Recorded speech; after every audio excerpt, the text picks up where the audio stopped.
My heart was pounding. I was about to pee on myself. I had no idea what to think. What's going on, y'all? Welcome back to another story time video. And in this video, I want to talk about my first time playing in the mecca of basketball. One of the most famous arenas in the world, and that is Madison Square Garden. Man, let me tell you, when I found out I was about to play at the mecca of basketball, I was so excited. But before I get into the story and what led me to playing at Madison Square Garden, do your boy a favor and smash that like button and smash that sub button if you want to hear more story times like this. All right, let me set the stage for y'all. Okay, I'm a freshman power forward at Auburn University playing basketball. I'm young at this time. I'm a freshman, as I said, so I have a lot of potential, but I'm not yet playing too much ball, which means that I'm riding the bench hard. But I don't really care about that because I'm super excited about just being on the Auburn basketball team and simply playing with my brothers alongside of me, going to different places. I think about 2 weeks before we were scheduled to go to Madison Square Garden, we played in Cancun, Mexico of all places. Now I'm a guy from South Georgia, a football dominated part of the state. Before I started playing at Auburn, I hadn't even gone out of the state more than 2 or 3 times. So all within the span of about 6 months, my life had completely changed. I was traveling, I was playing ball, and I was having a ton of fun. So to put this in perspective, coming out of high school, I was about a 3-star basketball player. I wasn't highly recruited by any means. I had a couple scholarships for some Ivy League schools because I tried real hard in school. So if any kids watching this, school is important, don't do drugs, they're not cool. But yeah, so I'm a 3-star recruit on this Division I Power 5 team, and I come in with the expectation that I'm going to be an asset to the team to help this team win. So moving on, the first 6 to 8 games of the season fly by. I don't get too much court time. I'm probably playing about 2 to 3 minutes a game. Oh, brother, this guy stinks! But every time I come in, I do my best. I get a couple rebounds here, maybe a block or 2 there. If I get lucky, I score a bucket. But then before I knew it, we were scheduled to get on a plane to go to New York City to play in the Big Apple at Madison Square Garden. Now, I don't know if a lot of you are familiar with basketball in New York. Now, even though the Knicks aren't the best program, it's still a pretty big deal playing Madison Square Garden. That's why when I found out we were going, man, I was so excited.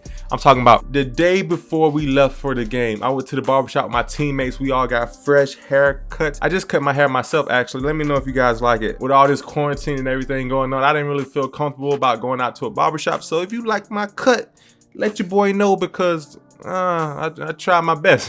Like I said, the night before, we all getting packed up. We were fresh and ready to get on this plane and go to the Big Apple and play some basketball. And I didn't even mention that this game was going to be on ESPN. Now, playing in Madison Square Garden was enough. We were also playing on national TV. So not only did I have a chance to make myself look stupid in front of all the New York people, I had a chance to make myself look stupid in front of one of the top sports broadcasting stations in the nation. Come on now. I'm 18 years old. How do you think I dealt with that kind of pressure? So we fly to New York a few days before the game, and we get checked into our hotel, and now we have to do a few practices and go over our opponent, which was Boston College. So Boston College this year was a pretty good team. I don't know if I said it, but this was the 2016-2017 season, so it was about 4 years ago now, give or take a few months. So as we head into this practice facility, I think we're practicing at Madison Square Garden, but we're not. Where we end up practicing is the NBA Players Association's private court. Like, come on now. I'm already shell-shocked at this point. This is the first time I've ever been in New York City in my life, and now you're telling me we're about to practice on some private court for the NBA. Now, I'm not gonna lie, my season at this point was not too stressful. I didn't really have anything on my back. I didn't really have any obligations to carry any team. My only goal at this point was to not get in trouble with the coach and just not look stupid when I did get in the game. That was it. So while everybody else was all locked in and film and getting their form shots ready and all this good stuff in practice, I was pretty much on the sideline just having fun checking out the scenery because I knew that I wasn't gonna get too much court time anyway. Now, don't get me wrong, I did work on my game a ton that season, like in my spare time, after practice, all that good stuff. And I ended up earning a starting role my sophomore year of college. But my freshman year was pretty much chill, and I just had a lot of fun adapting myself to the college environment. So all that goes well. We finally get back to the hotel, have our team dinner, have another session of film. We watched a lot of film. Every single year, we watched a lot of film. We would watch film when we landed the plane, when we got to the hotel, felt like on the bus sometimes. We would watch film at night, in the morning. We would watch so much film. So after we got done watching all our film and ate all our food, we went to bed. And let me tell you, this was probably the worst night of sleep I've ever had in my life. I'm just so excited I can't close my eyes. Imagine if there was that one place that you always wish you could play as a kid, whether you're a football player, baseball player, basketball player, not even a sports player at all. Imagine if there was just that one building that you wanted to visit and you finally got the opportunity to play there in front of thousands of people. I remember as I was landing on my back looking up in the ceiling, I was just thinking like, God, this is a blessing. I may not even get to touch the court tomorrow as far as playing time, but I'm so thankful to even have this opportunity. So somehow I finally calmed my nerves, and it feels like the second I close my eyes and see that perfect pitch black darkness of sleep, the alarm goes off. It's game day, and if I thought I was excited the night before, that has nothing on what I'm feeling right now. I walk down to breakfast with my teammates. Everybody's looking groggy, sleepy, getting some boogers out their eyes, and it's like I'm the only one in this whole dining hall that's wide awake. Now, albeit the coaches are pretty excited because we're having a pretty good season at this point, but as far as players, I'm the only one. I get done with my breakfast. I ate about 2 eggs, piece of bacon, not too much because this is a big day for me. I don't want to be throwing up. Next, we go in and watch some more film. I'm like, kid, this game just hurry up and get here. Now in college, the warm-ups are about 90 minutes long. So that's an hour and a half, that's really long. And we usually get there about 2 hours before the game. So we go back to the room to relax a little bit more, and then it's time to leave for the game. So as we get on this bus to go to the game, there's this thing called the Tiger Walk that basketball players and football players go through. So I pack my bag to check out the hotel, I throw it over my shoulder, and I get on the elevator to go downstairs. So I get on the elevator, I say what's up to my teammates and go down to the bottom floor. And we're riding down the elevator music is going in my head. I'm feeling a little calm, ready. Now, and it seems like as we're getting closer and closer to the lobby, it starts to get loud.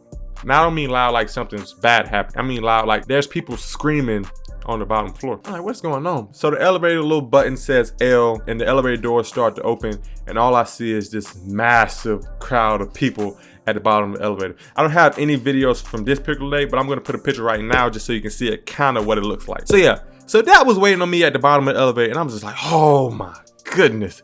This is amazing. Fast forward, I go through, we start clapping everybody's hand, we get on the bus and go to the game. So we get to the gym, we get dressed, go on the court, start warming up, and the pregame clock is slowly trundling down. It goes down to 0. I go to my usual place on the bench and start twiddling my thumbs. As the game goes back and forth, I'm looking this way, looking that way, clapping when our team scores, saying, oh, when their team scores, and just overall having a pretty good time, just enjoying the whole scenery. And then with about a 1-point game with 6 minutes left in the game, all I hear out of the left side of my head is, anfernee. He called your name out, and I know he's not talking to me. Anfernee. Oh, I heard it again. I look up, it's my coach, Chuck Person, looking me dead in my eyes, telling me to come sit beside him at the front of the bench. Now, I kind of knew what that meant. That means I was probably going to go to the game pretty soon. And I took off my warm-up jacket, I go to the front of the bench, and I sit beside him, and he tells me, next day, ball, I want you to sub in at power forward. Sub in, all right. Now, I know I said this before, but if I thought I was nervous the day of the game, that had nothing to what I was feeling right now.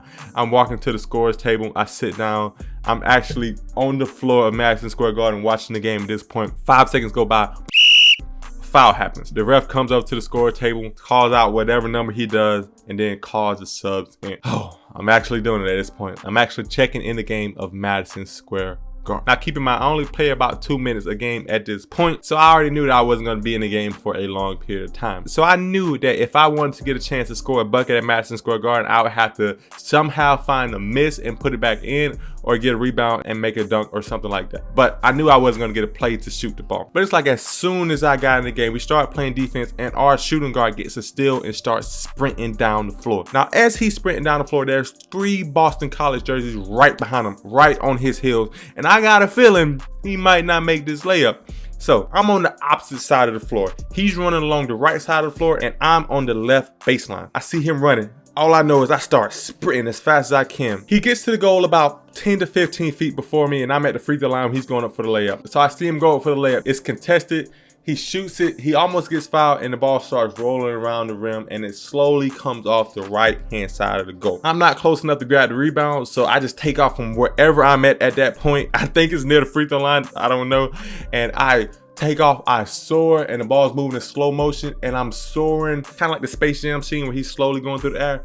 I'm soaring, the ball comes down, and I catch it, and I flip it back up, and I see it over my head rolling in the goal. Harper ahead to Bryce Brown, up, and he missed it. Oh, the follow by McLemore gives Auburn. I just scored a bucket in Madison Square Garden, my dream arena, the Mecca of basketball. We actually went on to lose that game by 1 point to Boston College, but I didn't care too much because I was so excited that I actually scored a bucket in this gym. So if you like this story, make sure you smash that like button for your boy. And also, if you want to hear more story times like this, then hit that subscribe button, as I will be uploading a new video every Monday Monday and Thursday. Also, if you're feeling especially friendly, then leave a comment down below. I love reading and responding to every single one. So if you leave a comment, there's a 100% chance that I will write back. And I probably will even check out your channel if you have one, just to leave some support over there as well. But as I said, that's all I have for you today, guys. So until next time, peace.